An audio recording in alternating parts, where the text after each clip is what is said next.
Do you wish you could quit teaching and start working from home so you could spend more time with your babies?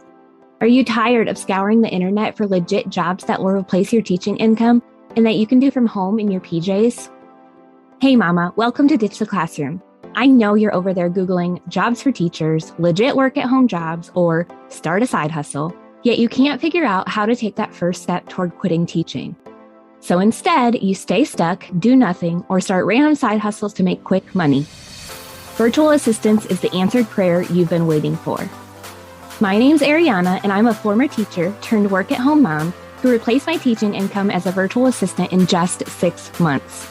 I did this by taking a step of faith and following the dream that God placed on my heart to be home with my babies. Sister, your dreams pale in comparison to God's dreams for you. Imagine offering services that light you up and having a job that works around your life and not the other way around. This is the podcast for you. It's time to take that first step out of teaching. Are you ready? Here we go. Do you struggle with mom guilt? Do you have these thoughts of, I'm not doing enough to support my kids, but then when I work, I feel more guilty for not spending more time with them. And then when I get to spend time with them and I just have my mind on other things, or then when I get time away from them, I'm just thinking about how much I want to be with them. It's just this continuous cycle that our brains go through as moms where we just always feel like we're not doing enough. And on top of all the stress we already have in our lives, this mom guilt, it adds even more stress to your plate. And it can be made even worse if your kids or your spouse start to notice that your focus is not on them when it should be. Although sometimes it can be frustrating, having loved ones who care about you and want to spend more time with you is a huge blessing. And in many cases, our families are the number one reason why we're trying to do the work that we're trying to do. So we have to overcome that mom guilt. That way we can give our all to both things. We can give our all to our family when we're with them, and we can give our all to our work when we're focused on work. It's also, for me, it's really important to overcome any mom guilt that I'm facing because I have a little girl who is looking up to me. And the way that she mothers her future children will be based on what I model for her. So I want to show her that she can do anything that she sets her mind to and that she can have a job, business, or career she loves while having a super tight-knit family that she's always present for. Like, it's not an either or, it is both. She can have both, and I don't want her to feel the mom guilt that I've struggled with. So in this episode, I'm going to share with you 3 ways that you can overcome the problem of mom guilt and find better balance between your work and personal life so that you can be more productive during your working hours, shift your loved one's mindset around your work so they can celebrate with you versus making you feel guilty, and set clear boundaries with your work and your family members. So let's just go ahead and jump right in. Tip number 1 is to communicate with your spouse and your children.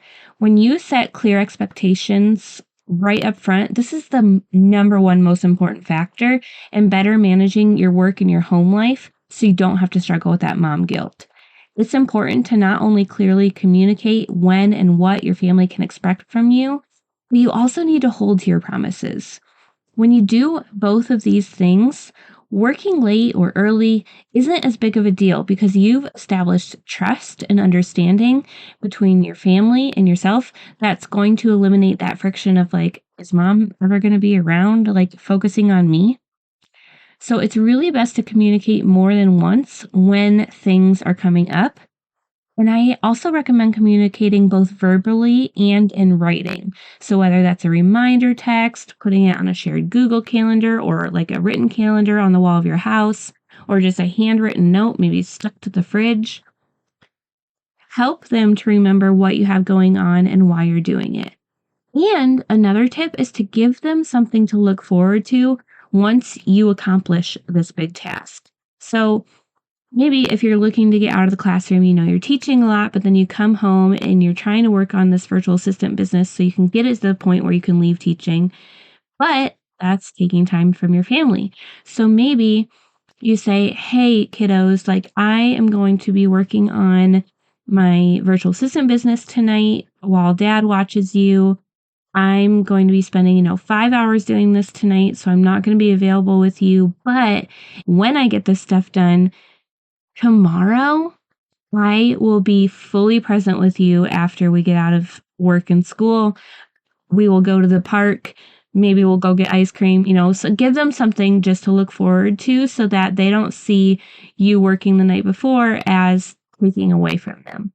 The second thing you can do is to map out your plans for spending quality time together and set strict boundaries around that time.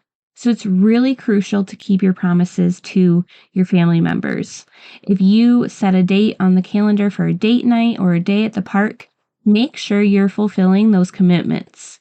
And you can do this by building boundaries around your work. So if there are set days or times where your schedule is going to be out of the ordinary or you need to go above and beyond at work, put time frames around when you'll spend dedicated time with your loved ones. You may say, here are the times that I'm going to have to be working this weekend, and here's what our plans are when I'm not working and what we have to look forward to. Now, with that being said, like I said, sometimes you do have to work a little bit extra, but it is so important to set very clear boundaries around when it's work time and when it's family time. During that dedicated family time, you can try leaving your phone at home or in another room. That way you're fully present with your loved ones and you're not feeling pulled to go check your email or do some other little thing that's pulling you away from the people that matter the most. So it's really important that you are intentional about creating space where you can give 100% of your attention and focus to your family. And then when you're working, give 100% of your attention and focus to your work. Tip number 3, I think is so important, is to set goals together as a family.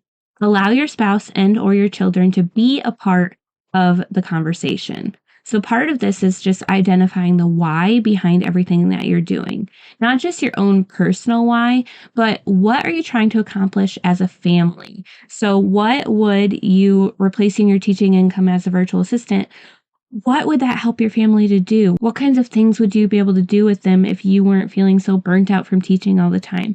Ask your family what they would love to see change if that happened, and what goals can you guys work towards together with that.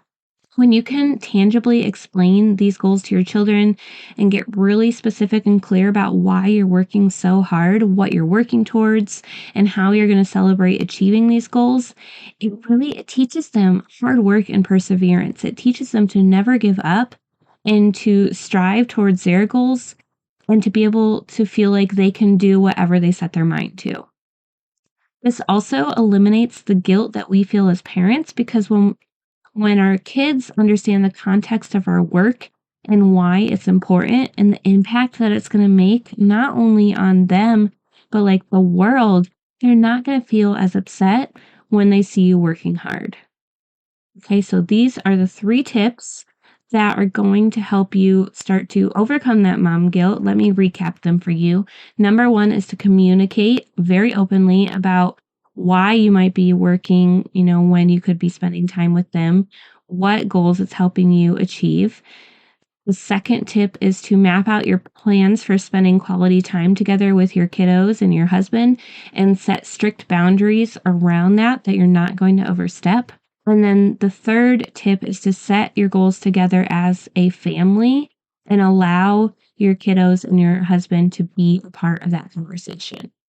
All right, so I hope this episode was helpful. I know I'm a mom myself and I struggle with this mom guilt all the time, but it does really hinder us and affects our kiddos. So I just kind of wanted to give you some food for thought on how you could overcome that as well.